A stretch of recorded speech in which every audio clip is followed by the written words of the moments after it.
LIC money back plan के नाम से ही जाहिर होता है कि ये पॉलिसी कस्टमर्स को मैच्योरिटी बेनिफिट्स देने के साथ साथ उन्हें पॉलिसी के दौरान मनी बैक भी ऑफर करती है। आइए सबसे पहले देखते हैं इस पॉलिसी की एलिजिबिलिटी पर। 13 साल के बच्चे से लेकर 45 साल के व्यक्ति तक कोई भी इस इंश्योरेंस पॉलिसी को परचेज कर सकता है। यह है इस पॉलिसी का एज क्राइटेरिया।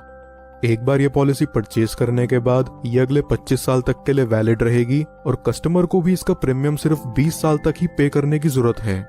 पॉलिसी के आखिरी 5 साल व्यक्ति को किसी प्रकार का कोई प्रीमियम पे नहीं करना।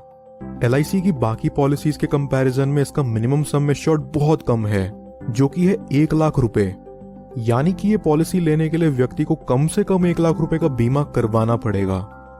चलिए अब एक एग्जाम्पल के थ्रू इस प्लान को समझते हैं।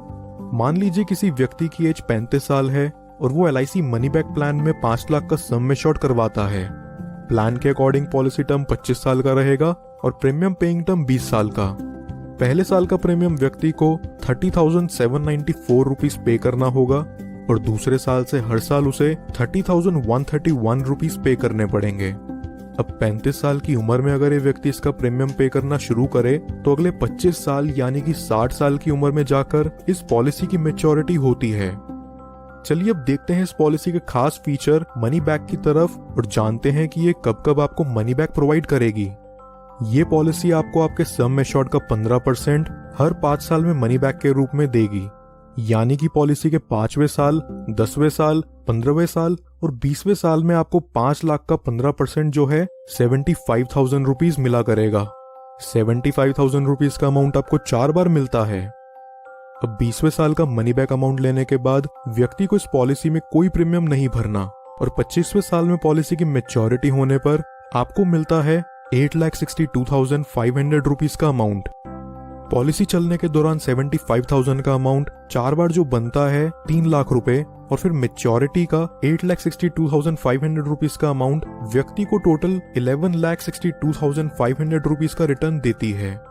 टोटल प्रीमियम की बात करें जो व्यक्ति ने LIC को पे करा है वो है 6,03,283 रुपीज। चलिए अब जानते हैं अगर मैच्योरिटी से पहले पॉलिसी होल्डर की डेथ हो जाती है तो यहाँ उसे क्या बेनिफिट्स मिलते हैं। डेथ बेनिफिट्स के रूप में यहाँ पॉलिसी होल्डर की फैमिली या नॉमिनी को सम एश्योर्ड का 125% प्लस बोनस अमाउंट मिलता है। यानी कि 5 लाख का 125% बनता है 6,25,000 रुपए प्लस उसके प्रीमियम पे करे हुए सालों का बोनस अमाउंट। ये amount as a death benefit के रूप में रिलीज कर दिया जाता है। नॉमिनी चाहे तो इस अमाउंट को एक ही बारी में पूरा विड्रॉ कर सकता है या फिर वो चाहे तो इसे 5, 10, 15 साल की इंस्टॉलमेंट्स में भी ले सकता है, जहां LIC उन्हें इस पर इंटरेस्ट भी प्रोवाइड करेगी। कुछ और बेनिफिट जो LIC मनी बैक में आपको देखने को मिलते हैं वो हैं व्यक्ति 2 साल बाद इस पॉलिसी के अगेंस्ट लोन ले सकता है और 2 साल बाद ही चाहे तो इसे सरेंडर भी कर सकता है। साथ ही साथ वो इसमें टैक्स डिडक्शंस क्लेम करने के लिए भी एलिजिबल है। इसके अलावा कस्टमर्स के लिए ऑप्शनल राइडर्स जो LIC मनी बैक में अवेलेबल हैं वो हैं accidental death and disability rider, term insurance rider, accident benefit rider, critical illness rider.